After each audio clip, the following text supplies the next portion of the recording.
Hello, my name is Mandy Waters, and I'm going to be performing my head-to-toe health assessment on my patient Jared. I've already had him empty his bladder and have placed him in a gown.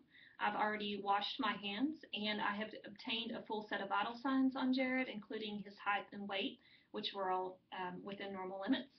I've also assessed his distant vision with the Snellen chart and his near vision with the Rosenbaum chart. I'm going to begin the assessment by just inspecting his head and face. I'm looking for symmetry of his eyes and ears and placement on his face. I'm going to begin by palpating his scalp, which is normocephalic and atraumatic. I'm also going to palpate the hair for the texture, which is smooth. I'm going to be noting any alopecia or uneven hair distribution. I'm going to palpate his frontal bones, his facial bones. I'm checking for any pain or tenderness in his frontal sinuses or his maxillary sinuses. And I'm also going to palpate his temporomandibular joint. If you could just open and close your mouth for me. I'm going to be assessing for any clicking or popping or any pain there. Going to, at this time, check for sensation of his face. If you just close your eyes and tell me whether this is a sharp or a soft sensation. Soft. Sharp. Sharp. Soft. Okay. And lastly, on this part, I'm going to ask you to perform a set of exercises of your face. If you could just puff your cheeks, if you could clench your teeth, if you could smile, stick your tongue out and move it from side to side. If you could close your eyes tight and wrinkle your forehead. Okay, those are all good. Now going to be moving to the eyes. I'm going to again begin with inspection. I'm just looking for symmetry on the face, and I'm also inspecting his eyelashes and eyebrows. His eyebrows are full and extend to the outer canthus, and also his eyelashes, which are full and extend outward. I'm also going to inspect his conjunctiva and sclera, which is pink on both sides. Going to palpate the lacrimal gland on each eye. And then I'm going to test his pupillary response. So if you could just stare at an area over my shoulder, please. Direct and consensual, so direct and consensual, and direct and consensual. Okay, now we're going to perform the cover and uncover test. If you could cover one eye, I'm going to be watching the other eye at this point for any jerking or abnormal movements, nystagmus. If you could uncover and again cover the other eye and uncover. Okay, that was good. And I'm going to test his red reflex in each eye. Okay.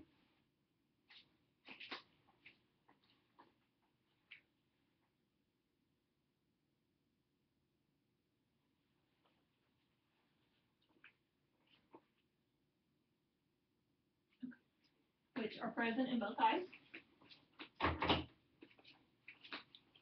Also on the eyes, I'm going to test the extraocular movements, the 6 cardinal fields.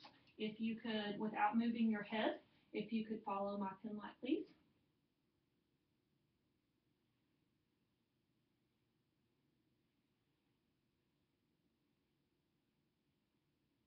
Okay, very good. Okay, now moving on to the nose, I'm going to just look at the structure of the nose. I'm going to visualize the nares and the turbinates, which are moist. Mucosa is moist and pink. I'm also going to assess the septum, which is not deviated, it is midline. I'm going to check for patency. I'm going to ask the patient to occlude one nare and breathe in through the other. And if you'll change sides for me.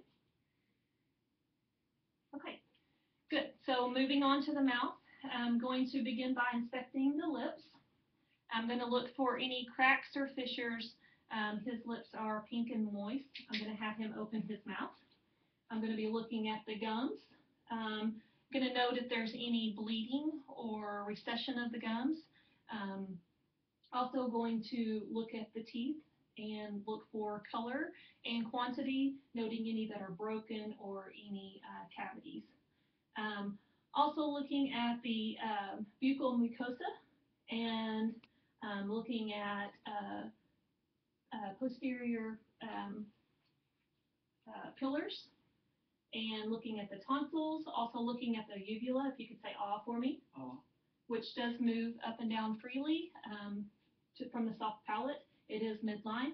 Also looking at the hard palate, if you could raise your tongue for me and move it from side to side.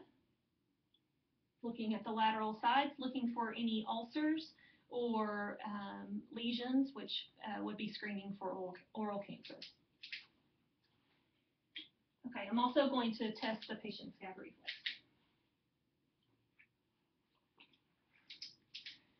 Okay, would also note any unusual or foul odor while doing this assessment. Okay, moving on to the ears. I'm again going to inspect, just to inspect for symmetry. I'm going to move on to palpating the auricles. You're noting the texture. You're checking for any areas of hardness, masses, lumps, looking at the size and the shape of the auricle. Going to move on to assessing the tympanic membrane.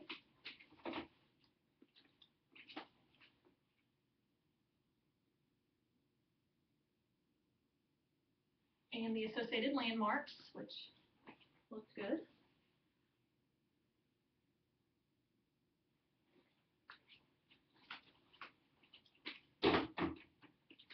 And with the ears, I'm going to perform two tests to test for air conduction and bone conduction.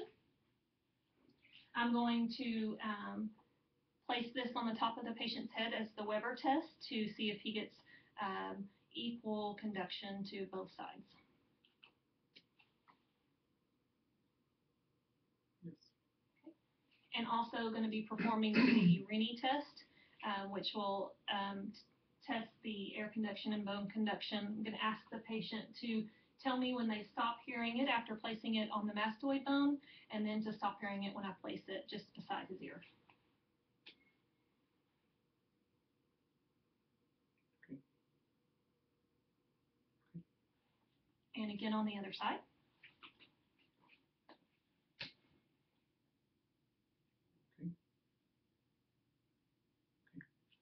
Okay, so that would mean the air conduction is greater than bone conduction. Lastly, for the ears, I'm going to perform the whisper test. I'm going to have the patient, I'm going to stand behind the patient and have him repeat the word that I whisper to him. Apple. Orange. Okay, great. Okay, moving on to the neck. Again, by just simple inspection, I am just looking to visualize the trachea to make sure it is midline. Also looking at the thyroid to check for any enlargement or goiter. Also checking for jugular venous distension. There is none noted on either side. And at this point, I would palpate the neck, just feeling around the neck for any kind of irregularities, any masses, that sort of thing. I would palpate the carotid pulse on each side. And you would do this separately. Okay, and I'm also going to palpate his trachea, just to make sure it is midline. And also palpate the thyroid, if you could swallow for me. Okay, and the thyroid is movable.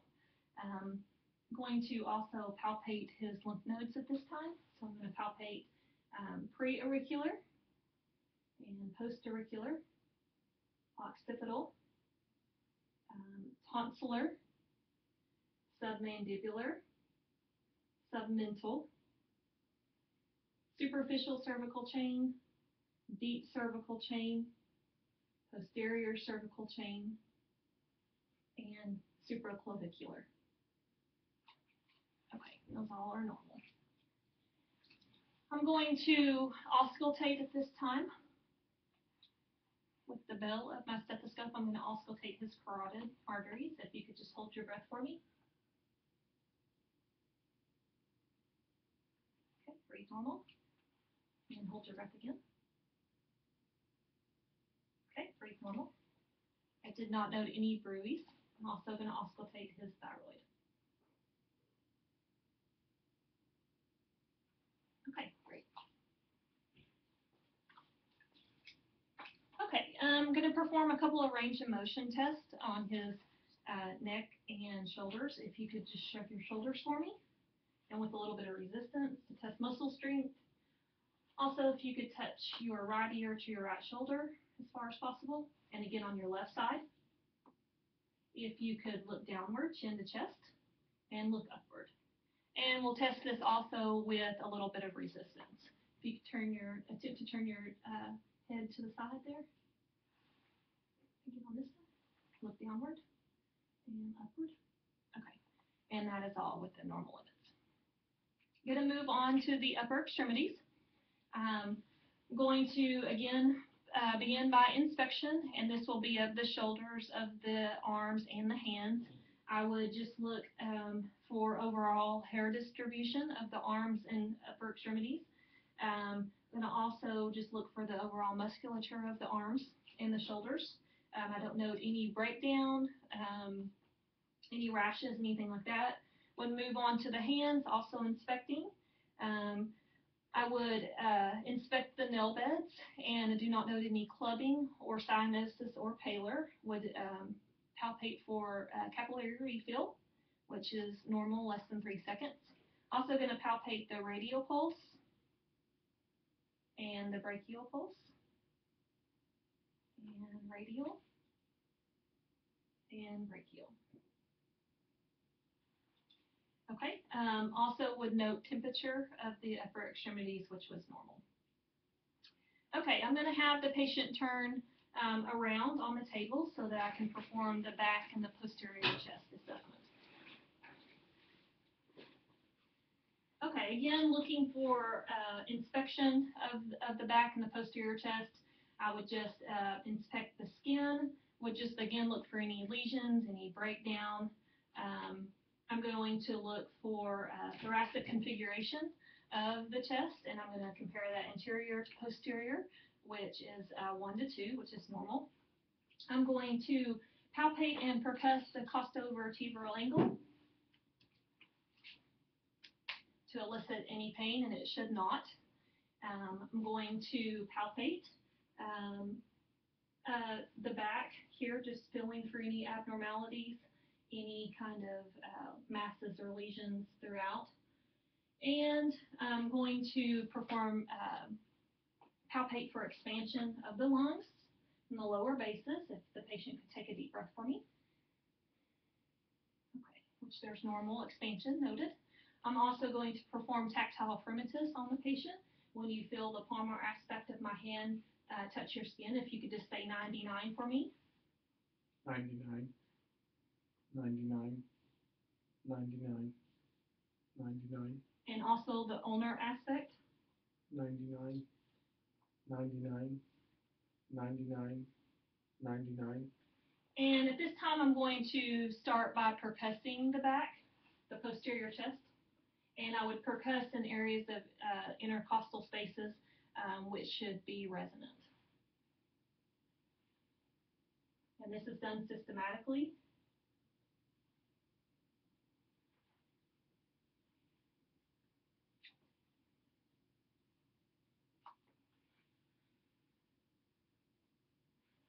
Okay, so I'm going to test for diaphragmatic excursion at this time. I'm going to just ask the patient cross his arms across his chest and lean forward so slightly.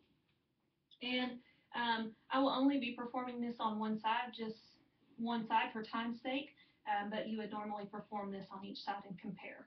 So I'm going to ask that the patient take a big deep breath, and I'm going to start at the lower borders and percuss upward till I hear a change in the sound.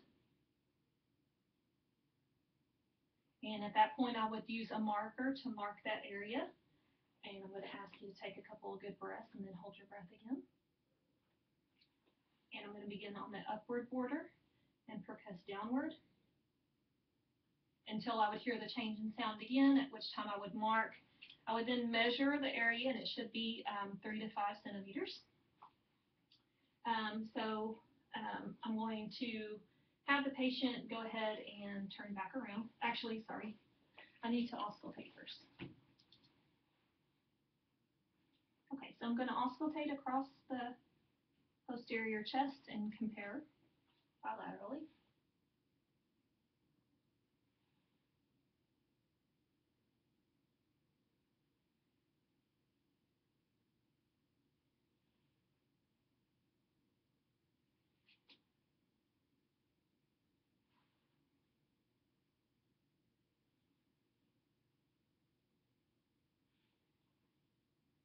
And I'm going to auscultate lateral sides too. If you could raise your arm up over your head.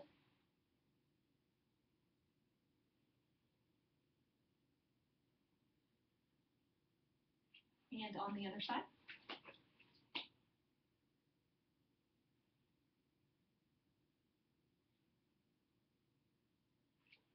Okay, great. Okay, if you could go ahead and turn back around for me, please, to the front. Okay, so I'm going to continue my assessment on the anterior chest, including the heart and the lungs. I would just, again, start with inspection. I would just note the skin of the anterior chest, the temperature of the anterior chest. Again, look for symmetry. I would note his respirations, the rate and the depth of his respirations, which are normal. I would just note if I noticed any kind of pulsations or heaves as he was breathing. I would also just palpate along the chest wall for any tenderness or abnormal areas. I would note at this point any thrills or heaves again or any pulsations. I would palpate the apical pulse and would perform tactile fremitus on the anterior chest. If you could say 99 for me. 99, 99, 99. And again, ulnar. 99, 99, 99. And I would also at this time palpate his axillary lymph nodes. Okay. So we would also perform percussion of the anterior chest wall, and it would also be systematic. And there again, looking for resonance along the lungs.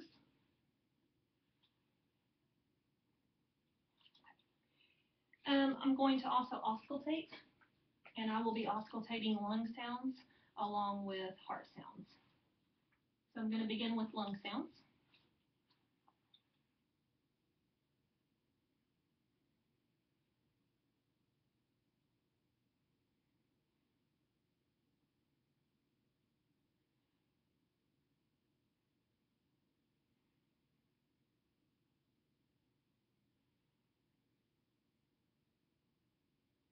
And I'm also going to auscultate heart sounds.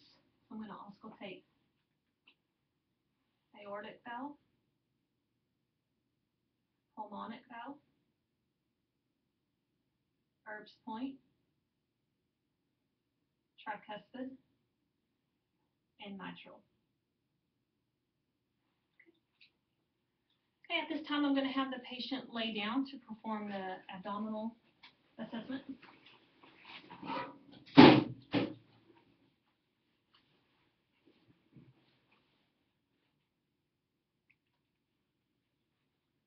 I'm going to begin by using my pen light just to observe the contour of the abdomen, to look for any wave-like motions or pulsations of the abdomen itself.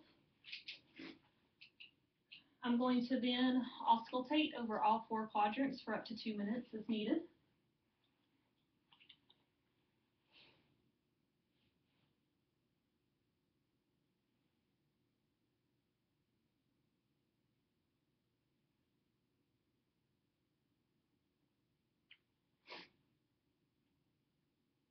I'm also going to use the belemite stethoscope to auscultate the aorta, the right and left renal artery,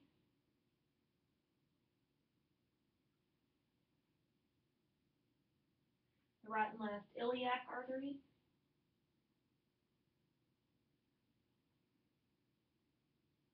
and the right and left femoral artery.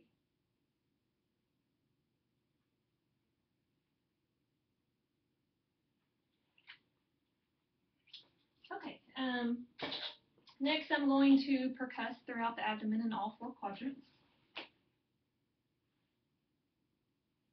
And here you might hear dullness in over any of the organs, and timpani over air-filled spaces.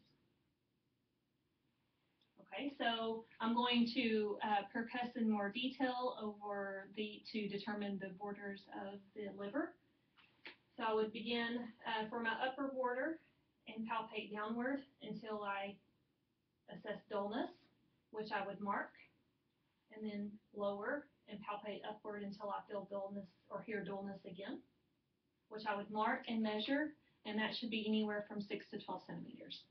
I would also percuss for the splenic borders on the right side.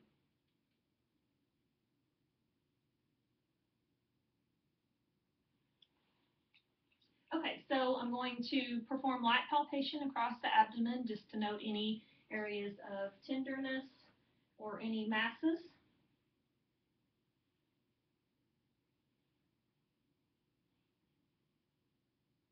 And I would also perform deep palpation to palpate for the liver, which I would slide my hand underneath the patient. And on the other side, on their left side for the spleen, which you would typically not be able to palpate the patient's spleen. And also kidneys.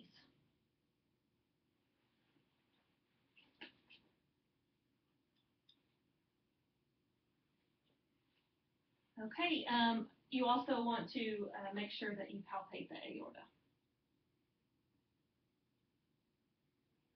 Okay, so while the patient's laying down, I'm going to go ahead and assess the lower extremities, which would include the legs and feet. I'm just, again, going to just inspect, noting skin, looking for any rashes, any areas of breakdown, any discoloration. I would also palpate just for temperature to note the temperature of the lower extremities, and I would also palpate for any edema, which he has none. I would also palpate on the lower extremities the popliteal pulse on each side. Also would palpate the posterior tibial pulse and the dorsalis pedis pulse.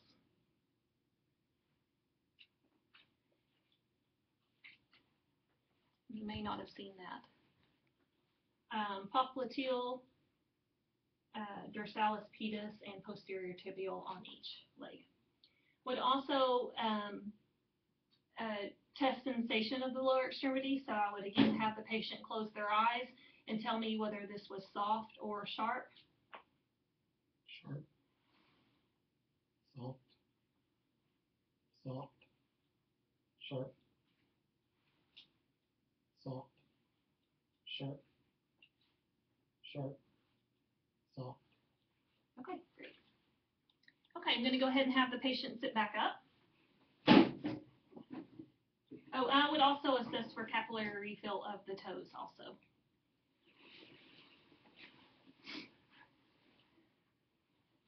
Okay, at this point, I'm going to test some reflexes of the patient for the musculoskeletal assessment. I would begin by testing the brachial reflex.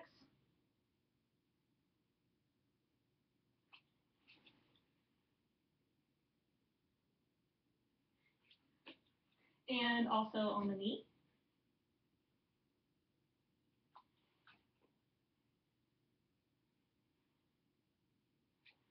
And also the Achilles tendon, which would be to see.